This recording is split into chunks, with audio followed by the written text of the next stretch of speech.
Welcome to Master Kalog and don't forget to subscribe my channel for more updates. Ngayon po ay pakinggan po natin ang hearing sa OVP budget. So ayan, nagkabukingan po sila at hindi nila kinaya si Zuleika Lopez, ang abogado ni Vice President Sara Duterte. Eto po, pakinggan po natin. To call on Mr. Mercado. Kailan po yan? Ay, hindi ko na po maalala. At least the year and the month.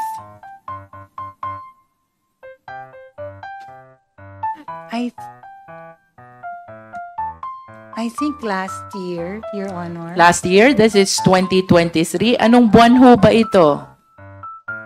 I am sorry, Your Honor, I cannot anymore recall. But it First was not quarter, this year. second quarter?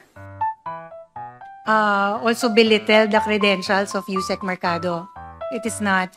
But the reason that I was instructed to tell her that the principal has lost her trust and confidence in her already, Your Honor. So, yun lang po yung sinabi ko at yun lang Attorney, po you are a lawyer. It is fundamental upon us to follow due process. Did you accord Yusek Mercado the fundamental right to due process? I told her the reasons why, Your Honor. Yes, did you give her ample opportunity to explain her side? Like with respect to constructive dismissal. Yes, Attorney Lopez, please. Yes, Your Honor, Mr. Chair. From what I recall, constructive dismissal.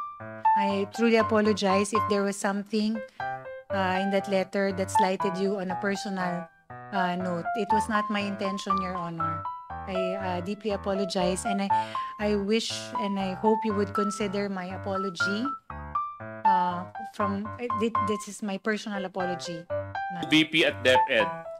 Matapos ang ilang budget hearing kung saan tinalakay ang paggastos ng OVP at ng DepEd Secretary ng pondong ito na umaabot ng 100 way of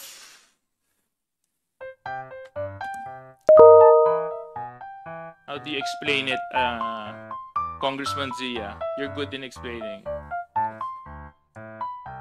Of covering the truth. Tinatakpan ng katotohanan. Kasi kung wala naman kayong tinatago, di ba? Kung wala naman kayong tinatago, ba't nyo pa papakiusapan yung isang ahensya na hindi i-share ang mga dokumento? I-share ang mga dokumento. Of audit, given that there is still an ongoing audit investigation. That's why we requested that since hindi pa naman po natatapos yung audit, hindi naman po din tama na ibibigay na muna yung ganung documents. With due respect also to the audit still being done at the Office of the Vice President. So yun lang po yung position namin. We do not seek to belittle nor undermine the power of Congress, Your Honor. That is the farthest and the least of our intention. Hindi nyo naman po ipaliwanag yun dito pag nag-hearing na tayo. Kasi nandito po sa sulat ninyo, parang pinipigilan nyo yung COA at pinapakiusapan nyo na huwag nyong ibigay. Nasa palagay ko po ay hindi po tama. Hindi po tama sa maraming aspeto ng pagtingin at pananaw. Kasi maaaring tama ang sinabi ninyo na hindi pa kumpleto yung pagsusuri na ginagawa ng COA. But that's not your call to make. That's COA's call to make, which they have emphasized many times while they've been here. But for this letter, Attorney Law, Acknowledge you. Okay, I'm sorry. Would like to seek reconsideration, Your Honor, of that recent resolution to cite me in contempt, Your Honor. For the record, it was just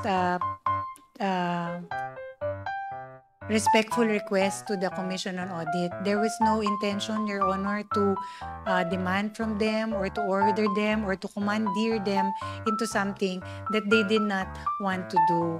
It was really something that we requested of the Commission on Audit, and at the end of the day, it is still the Commission on Audit who will decide best, Your Honor.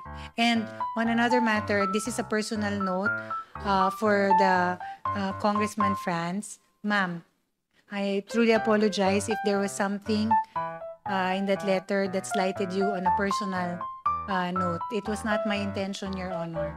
I deeply apologize, and I wish and I hope you would consider my apology. This is my personal apology, ma'am. And I would like to request to the members of the Honorable Committee to lift that contempt order or to reconsider and grant my request, Your Honor, not to cite me in contempt. Maraming salamat, Your Honor, Mr. Chair. What is the pleasure? Well, Mr. Chair, on a personal, no, the apology is accepted. However, in the totality of the discussion from 10 o'clock up to now, nakita natin, Mr. Chair, no, very evasive, yung mga sagot ni Attorney Lopez. Tsaka nakita talaga natin na itong letter na to, hindi lang itong letter na to, Mr. Chair, yung totality talaga ng mga discussions pa kanina.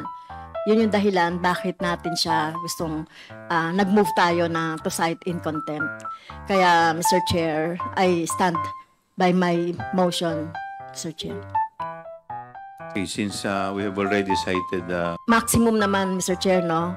Na penalty natin dito is 10 days considering the health nung ating resource person. Nakita naman natin siya kanina, no? And naging matyaga naman siya din sa pagsagot sa atin. So we will have the next meeting on November 25, Mr. Chair. So I move na until November 25. which is on Monday. Yeah. Okay. Is there any second? Lopez has asked for the lifting of the members of the committee to cite in contempt. Still, you have your right to appeal, no? Etong mga crocs na to, gusto talaga nilang malaman yung confidential funds o budget ng OBP. Kaya talagang gusto nilang ilabas ito ng abogado ni Sara Duterte. So sa tingin ninyo,